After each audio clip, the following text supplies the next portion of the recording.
អូខេវីដេអូនេះសូមផ្ញើជូនទៅដល់បងប្អូនដែលចូលចិត្តផលិតមាតិកាហាងស្រាបៀរជាពិសេសខ្ញុំឃើញមួយរយៈនេះឃើញមានបញ្ហាច្រើនមែនទែននៅក្នុងសង្គមយើងដោយសារតែស្រាបៀរហើយបើខ្ញុំយកធានបទរបស់ខ្ញុំនិយាយខ្ញុំអត់និយាយមែនសិនទៅលើក្រុមហ៊ុនស្រាបៀរធំៗទេគេផលិតដើម្បីឲ្យយើងសប្បាយប៉ុន្តែការសប្បាយគឺមានកម្រិតហើយការប្រម៉ូទរបស់យើងក៏ត្រូវតែមានកម្រិតដែរមិនចឹង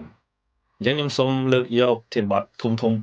5-6ដោយសារតែការប្រម៉ូទរបស់បងប្អូនធ្វើឲ្យមានបញ្ហាក្នុងសង្គមអញ្ចឹងណា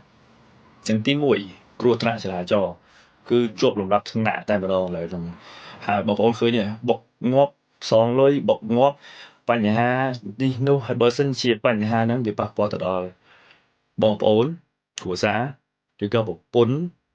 របស់អ្នកផលិតមាតិកាហ្នឹងតែយើងមានអារម្មណ៍បែបនេះព្រោះយើងអ្នកផលិតនេះយើងអ្នក influence ឲ្យគេហ្នឹងមកហូបស្រានេះតែជាក់ស្ដែងគឺមានបញ្ហាដោយសារតែគេបុកហ្នឹងបងប្អូននឹងមានអារម្មណ៍អូខេទី1ណាទី2អំពើហិង្សាក្នុងគ្រួសារ load control ដោយសារតែសង្វឹងខ្លាំងពេកជ្រុលដៃជ្រុលជើងណែជាប្រមាថមើលងាយអាហ្នឹងក៏ជាអំពើហិង្សាមួយក្នុងគ្រួសារពិភាក្សាផ្សេងៗហ្នឹងទៅទី3គឺបំពុលសុខភាពប្រជាពលរដ្ឋមានន័យថាអ្នកផលិតមាតិកាហ្នឹងគាត់ប្រម៉ូទឲ្យស្រាបៀរហ្នឹងលើសពេកទៅនិយាយហួសហេតុពេកទៅវាធ្វើឲ្យសូម្បីតែក្មេងក៏គាត់យកស្រាបៀរហ្នឹងយកទៅផឹកនៅទៅតាមផ្ទះឬក៏នៅតាមសាលាហើយឥឡូវហ្នឹងស្រាបៀរមួយចំនួនហ្នឹងក៏គាត់ធ្វើ promotion បែបស្រួលដាក់តាមខ្លួនទៀតអញ្ចឹងទៅធ្វើឲ្យបំពុលសុខភាពប្រជាពលរដ្ឋនៅក្នុងសង្គមខ្មែររបស់យើងទី4គឺអសន្តិសុខសង្គមបងប្អូនឃើញទេពេលខ្លះរឿងម៉មៗអាចដោះស្រាយគ្នាបានទេវាយគ្នាកាប់ចាក់គ្នានេះជាបញ្ហាមួយដែលសារតែស្រាមួយទៀតវាអញ្ញាញ៉ៃពេលខ្លះទៅមិនទៅផឹកអីច្រើនខ្លាំងប៉ុន្តែពេលដែលល្មមឆាប់ខឹងមានបញ្ហាឥឡូវសូម្បីតែក្មេងពីលមួយចំនួនគាត់កាប់ចាក់គ្នាគាត់វាយគ្នាគាត់ជេរគ្នាផ្អើលដោយសារតែអីស្រាបៀរហ្នឹងផឹកស៊ីពីចឹងបញ្ហាឃើញនៅតាមកាសែតអីផ្សេងៗគេចុះមកគឺដោយសារតែស្រាទៅបន្លំចាប់គេចាប់ចុះ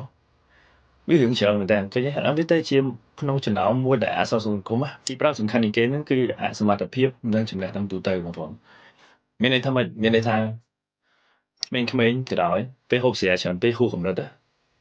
គឺមានបញ្ហាប៉ះពាល់ដល់ខួរក្បាលហើយធម្មតាការគិតអត់សូវលឿនភ្លេចច្រើនធ្វើការបង្កើតរៀនចូលអីចឹងណានេះខ្ញុំនិយាយចង់និយាយថាអ្នកដែលហូបច្រើននេះធានបទមួយនេះខ្ញុំចង់មែនសិនទៅលើអ្នកផលិតមាតិកាខ្ញុំមិនមែនមែនសិនទៅលើអ្នកហូបតិចតួចទេហើយខ្ញុំអត់ចង់មែនសិនទៅលើក្រុមហ៊ុនធំៗដែរដោយសារគេមានលុយផលិតប៉ុន្តែអ្នកដែលប្រម៉ូទទៅឲ្យស្រាបៀរហ្នឹងគាត់មានសជីវភាពឲ្យបានត្រឹមត្រូវការប្រម៉ូទឲ្យវាមានស្តង់ដារសម្រាប់ខ្ញុំផ្ទាល់ណាគឺខ្ញុំនិយាយថាទេហ្មងជាមួយគ្រឿងសង្វឹងអត់ខ្វះទេអ្នកដែលឲ្យខ្ញុំច្រើនមែនតើនៅក្នុងវីដេអូមួយ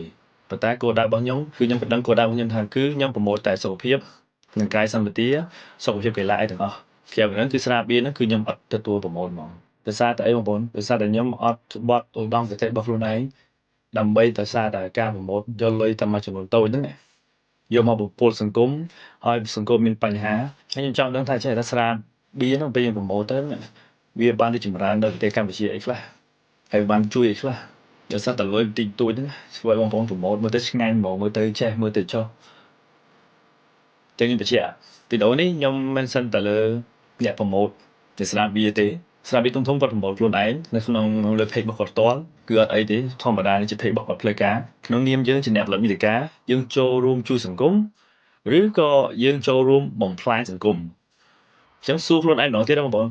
យើងចង់ចូលរួមបំផ្លាញសង្គមឬក៏ចង់ចូលរួមកសាងសង្គមបើចង់ចូលរួមកសាងសង្គមបងប្អូនធ្វើវីដេអូ content អីល្អៗចែករំលែកតាក់ទងជាមួយនឹងអ្នកទូទៅឬក៏អ្វីដែលបងប្អូនមានល្អៗចែកទៅដល់បងប្អូនក្មេងៗឬក៏អ្នកដែលគេចង់បានមិនមែនចែកអីដែលប៉ះពាល់សុខភាពហើយនឹងសង្គមឲ្យមានបញ្ហាយ៉ាងទេពីខ្ញុំទៅវិញខ្ញុំសូមអរគុណទៅដល់បងប្អូនមួយចំនួនដែលគាត់តែងតែធ្វើមាតិកាល្អៗចែករំលែកក្នុងសង្គមដែរអញ្ចឹងណា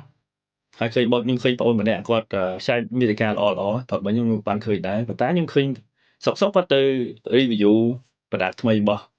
ស្រាបៀរមួយបាទអញ្ចឹងទៅវាធ្វើឲ្យខ្ញុំមានអារម្មណ៍មួយថាហេតុអីវាបានអីមកវិញបានតែលុយបន្តិចបន្តួចហ្នឹងទេឬក៏យើងអត់គិតពីអនាគតសង្គមរបស់យើងទេ ព្រោះបើយើងចង់បានឲ្យប្រទេសជាតិយើងរីកចម្រើនល្អបងប្អូនខ្ញុំសូមមែនសិនអ្នកបង្កើតមាតិកាខ្ញុំអត់និយាយអ្នកផឹកស្រាឬក៏អ្នកលក់ស្រាបើសិនជាយើងចង់ឲ្យមាតិកាយើងបានល្អមិនមែនទាល់តែគេឲ្យច្រើនហ្នឹងយើងផលិតបានល្អទេក៏ប៉ុន្តែមាតិកាល្អៗច្រើនហើយបើសិនជាចូលចិត្តវីដេអូរបស់ខ្ញុំ